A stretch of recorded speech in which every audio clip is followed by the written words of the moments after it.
প্রতীক্ষার পর এবার সরাসরি ময়দানে ইরানের নতুন সর্বোচ্চ নেতা মোস্তফা খামেনি। বাবার মৃত্যুর শোক কাটতে না কাটতেই তার আদেশে ইসরায়েলের বুক কাঁপিয়ে প্রথম সামরিক অভিযান শুরু করল তেহরান। সোমবার ভোরে যখন বিশ্ব ঘুমিয়ে, ঠিক তখনই ধেয়ে গেছে এক গুচ্ছ ইরানি ক্ষেপণাস্ত্র। সোমবারের ভোর হঠাৎ করেই প্রকম্পিত হয়ে ওঠে প্রচণ্ড শব্দে। ইরানের রাষ্ট্রায়ত্ত টেলিভিশন IREB জানিয়েছে, নতুন নেতা আয়াতুল্লাহ মোস্তফা খামেনির সরাসরি নির্দেশে প্রথমবারের মতো বড় ধরনের ক্ষেপণাস্ত্র হামলা চালিয়েছে দেশটির প্রতিরক্ষা বাহিনী। টার্গেট ছিল ইসরায়েলের নির্দিষ্ট সামরিক স্থাপনা। গত 28 ফেব্রুয়ারি ইরান ও পশ্চিমাদের মধ্যকার সংঘাতের প্রথম দিনেই প্রাণ হারান ইরানের দীর্ঘকালীন সর্বোচ্চ নেতা আয়াতুল্লাহ আলী খামেনি। সেই মৃত্যুর মাত্র 9 দিনের মাথায় তেহরানের ক্ষমতায় মসনদে বসেন তার ছেলে মোস্তফা খামেনি। অ্যাসেম্বলি অব এক্সপার্টসের এই দ্রুত সিদ্ধান্ত বিশ্ব রাজনীতিতে রীতিমতো বিস্ময় সৃষ্টি করেছে। অনেকেই মনে করছেন, শোককে শক্তিতে রূপান্তর করতেই মোস্তফাকে বেছে নিয়েছে ইরান। ইরানের রাজনৈতিক কাঠামোতে সর্বোচ্চ নেতার অবস্থান হিমালয়ের মতো অটল।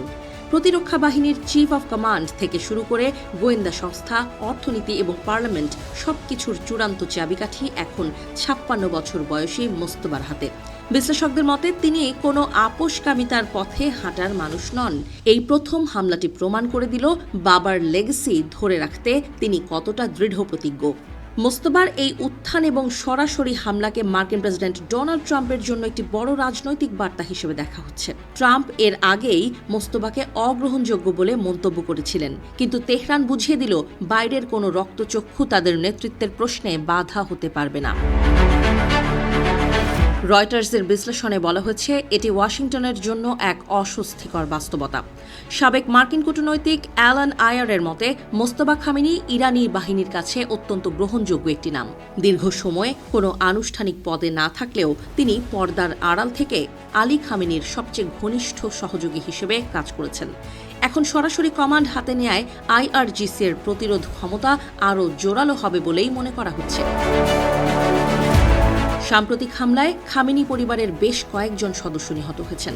মিডল ইস্ট ইনস্টিটিউটের বিশেষজ্ঞ পল সালেম মনে করেন, ব্যক্তিগত এই ক্ষতি মোস্তফাকে আরও কঠোর অবস্থানে নিয়ে গেছে।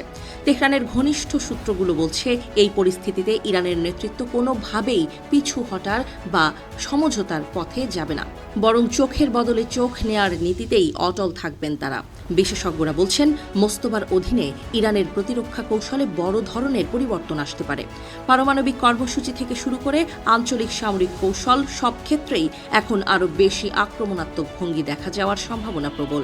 আজকের এই ক্ষেপণাস্ত্র হামলা সেই পরিবর্তনেরই এক ক্ষুদ্র মহড়া মাত্র।